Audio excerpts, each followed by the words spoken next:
ladies and gentlemen. I am Richard B. Norgaard, and I'm Associate Professor of Energy and Resources at the University of California at Berkeley. And like my colleague before me, I'm speaking as an individual, not for the institution. I have a PhD in economics from the University of Chicago and have spent the past 20 years working on questions of environment and development, both in the United States and in the developing world. With the assistance of Richard B. Howarth, I've shown how our ethical concerns for future generations and our economic concerns with efficient investment interrelate within the broad framework of neoclassical economics.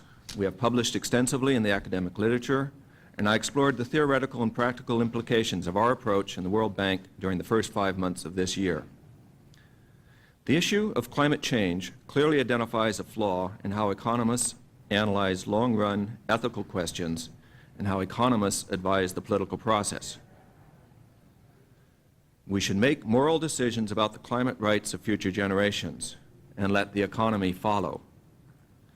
In fact, economic analysis, as currently practiced, assumes the current generation holds the rights to exploit the environment, assumes the current generation holds the right to use all resources. And if your analysis starts with these assumptions, it's not applicable to questions of climate change, to the ethical issue. In fact, I'll be so bold to say it is logically fallacious to construct arguments for or against such moral decisions using economic arguments which implicitly assume that the current generation has the right to fully exploit the environment and from data generated from an economy running on the same assumption. The public is asking whether their children and their children's children are not entitled to a climate which supports the species, soils, agricultural technologies, and communities we enjoy today. Economists, on the other hand, are asking whether mitigation is a good investment. Framing the question as an investment decision implicitly assumes that current peoples have the right to exploit the atmosphere. Economists have questioned how this generation might most efficiently exploit its environment, while the political discourse is clearly about whose environment it ought to be. Let me explain the relationship between the distribution of rights to resources and the efficient use of resources. Imagine two economies with identical populations, identical resources being allocated by markets. In the first country, rights to resources are distributed between people approximately equally. People have similar incomes, and they consume similar products. In the second country, rights are concentrated among a few people who can afford luxury goods, while those who have few rights to resources, living on their labor alone, consume only the most basic of goods. Now here is the critical point of the argument. In each country, markets efficiently allocate resources to the production of products, but the types of products produced and who consumes them depends on how rights to resources are distributed. For each distribution of rights, the efficient use of resources differs. Economists typically talk about efficiency as if there were only one best way of using resources. They reduce the number of efficient allocations to one by implicitly taking the existing distribution of rights to resources as given. The benefit-cost analyses of alternative strategies for abating climate change that are beginning to appear in professional reports and the popular press follow the implicit convention of assuming that the critical question is how the current generation should efficiently exploit the environment. This approach may have been reasonable during the last century, when the United States had many resources untapped. In the crowded, tightly knit, global economy at the end of the 20th century, however, it is clearly inappropriate.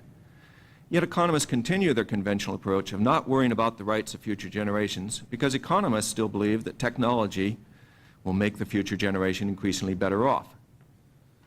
Only about 1/3 of Americans believe that their children will be better off than they are today. The public clearly is not in the same space that most of our economists are.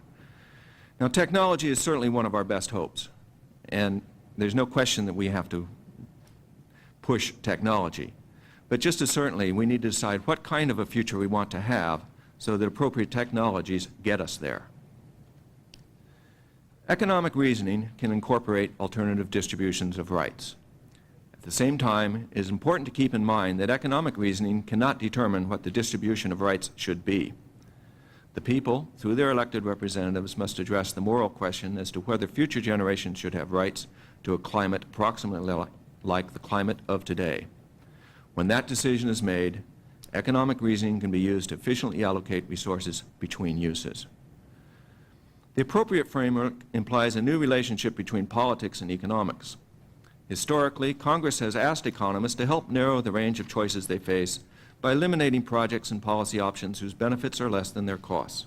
Economists can still assist in this manner, but for decisions regarding the long term, we need to analyze the political debate to identify questions of the redistribution of rights between generations, and then undertake efficiency analysis for a range of likely redistributions.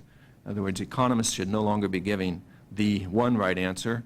It's if this, then, if this, then.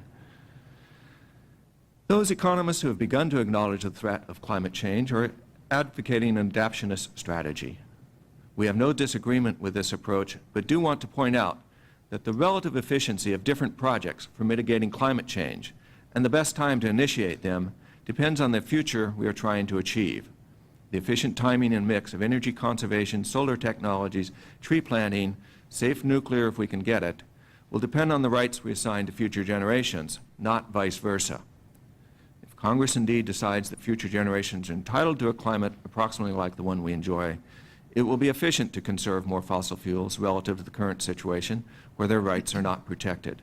Similarly, it will be efficient to make a more rapid shift to alternative technologies such as geothermal, solar, and wind, and undertake greater efforts to absorb carbon in living biomass. The appropriate framework eliminates the myopia long associated with the economic reasoning. In conventional reasoning, benefits and costs which occur in the future are discounted on the premise that $1 next year is only worth 94 cents today because we can put 94 cents in a savings account earning 6% and it'll be worth $1 next year. Using a 6% discount rate, however, $1 in 51 years is only worth a nickel today. The 15% discount rate commonly used by the World Bank reduces $1 to a nickel in only 21 years.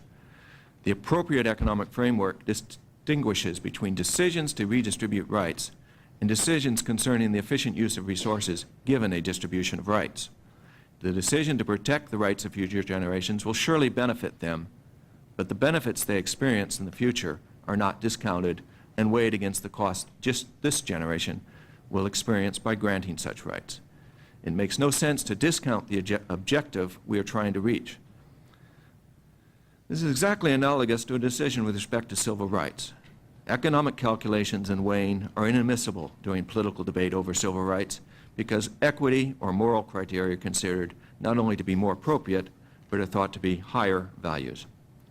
I would like to close where I began. It is better economics for society to make moral decisions about the climate rights of future generations and let the economy follow than to construct arguments for or against such moral decisions using reasoning and data rooted in an implicit assumption that current generations hold all the rights. Thank you. Thank you very much, Dr. Norgaard.